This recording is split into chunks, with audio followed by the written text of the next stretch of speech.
شیطان کی دعوت 4 چیزوں سے چلتی ہے: حکومت سے، طاقت سے، پیسے سے، عورت سے۔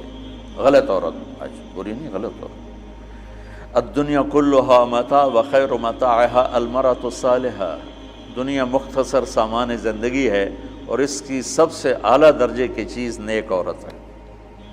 النساء سے مراد ہے غلط عورت۔ حبب الی مجھے 3 باتیں پسند ہیں: خوشبو، عورت سے کیا مراد ہے؟ بیویاں اور میری آنکھوں کی ٹھنڈک نماز۔ تو 4 باتوں سے باطل پھیلتا ہے۔ یہ ساری چیزیں میرا استنباط ہے جو میں نے حدیث سے لیا، قرآن سے لیا۔ یہ حدیث مشہور ہے جس میں عتبہ بن ربیعہ اللہ کے نبی کے پاس آ کر کہتا ہے: ان کنت ترید بہ ملکا ملکناک علی رؤوسنا محمد، اگر تجھے بادشاہ چاہیے نا تو ہم دیتے ہیں، تو تبلیغ چھوڑ دے۔ دوسرا کہا: ان کنت ترید بہ الشرف، اگر تو اس سے طاقت چاہتا ہے، چودراہٹ چاہتا ہے، لا نقطع امرا دونک، تیرے بغیر کوئی فیصلہ نہیں کریں۔ ان کنت ترید بہ مالا، تجھے پیسے چاہیے، جمعنا لک اموالنا حتی تکون اغنى قریش مالا، پیسہ چاہیے تو لے لو، جتنا لینا لے لو، سب سے مالدار بن جاؤ۔ ان کانا انما بک الباء، عورتیں چاہیے، فاختر ای نساء قریش فلنزوجک 10، ہم تیرے سامنے قریش کی لڑکیاں کھڑی کر دیتے ہیں، جتنوں سے کہے گا تیری شادی کر دیں گے۔ اس وقت تعداد تو مقرر نہیں تھی۔ یہ 4 باتیں عتبہ نے پیش کی، تو اس سے میں نے یہ استدلال کیا اور یہ استنباط کیا کہ ان 4 باتوں سے پہلے دعوت چلے گی، پھر یہ 4 باتیں کام دیں گی۔ اگر دعوت نہیں ہے تو یہ 4 باتیں حرکت میں ہی نہیں آئیں گی۔ دعوت اصل سبب ہے، اس سبب کو اٹھانے والی 4 چیزیں ہیں۔ باطل کا سبب دعوت ہے، اس دعوت میں رنگ بھرنے والی حکومت، طاقت، پیسہ، عورت۔ اور ادھر جب آپ فارغ ہو گئے، جب وہ عتبہ اپنی بات سے فارغ ہو گئے تو آپ نے کہا: فرغ تھا ابو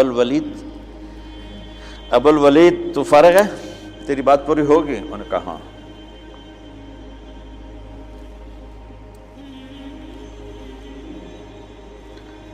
عتبہ ایسے بیٹھا ہوا تھا، ایسے یوں کر کے، دیکھ رہے ہو، اس طرح بیٹھا ہوا تھا۔ تو آپ نے کہا: فرغ تھا، تیری گل پوری ہوگی؟ کہ میں کہوں؟ میں کہوں؟ کہو۔ تو آپ نے کہا: بسم اللہ الرحمن الرحیم۔ اب جب میرے نبی یہاں پہنچے کہ اگر نہیں مانتے تو عاد و سمود کی بجلیوں کے لیے تیار ہو جاؤ، ٹھیک؟ تو عتبہ، میں نے اس لیے پہلے بتایا، عتبہ یوں بیٹھا تھا، یعنی ایسے نا تکبر کے ساتھ اور لا غرض ہو کر ایسے بیٹھا، یوں سن رہا تھا۔ جب آپ نے کہا نا عاد و سمود کی بجلیوں کی کڑک کے لیے تیار ہو جاؤ، فَأَنذَرْتُكُمْ صَاعِقَةً مِثْلَ صَاعِقَةِ عَادٍ وَثَمُودَ، تو اس نے یہیں سے یوں جمپ لیا۔ اب میں تو نیچے گر جاؤں گا لہذا جمپ لے نہیں سکتا۔ اس نے یہیں سے یوں جمپ لیا اور اللہ کے نبی کے منہ پہ دونوں ہاتھ رکھ دیے۔ ناشدتک الرحم، کہ تجھے رشتوں کا واسطہ، تجھے رشتوں کی قسم، آگے کچھ نہ کہنا، آگے کچھ نہ کہنا، چپ ہو جاؤ، چپ ہو جاؤ۔ اور ایسے کانپتا ہوا واپس آیا۔ ابو جہل کہنے لگا: جیسے گیا تھا ویسے نہیں آ رہا۔ تو آ کر کہنے لگا: یا معشر قریش اطیعونی اليوم وعصونی فیما بعد، آج میری مان لو، پھر کبھی نہ ماننا، اس آدمی کو چھوڑ دو۔ اگر یہ کامیاب ہو گیا تو یہ قریش ہے، اس کی عزت تمہاری عزت ہے، اور اگر غیروں نے اس کو مٹا دیا تو غیروں کے ذمے تم بچ جاؤ، وہ تمہیں عاد و سمود کی بجلیوں کی کڑک سے ڈرا رہا ہے، اور تمہیں پتہ ہے جب محمد بولتا ہے تو سچ بولتا ہے۔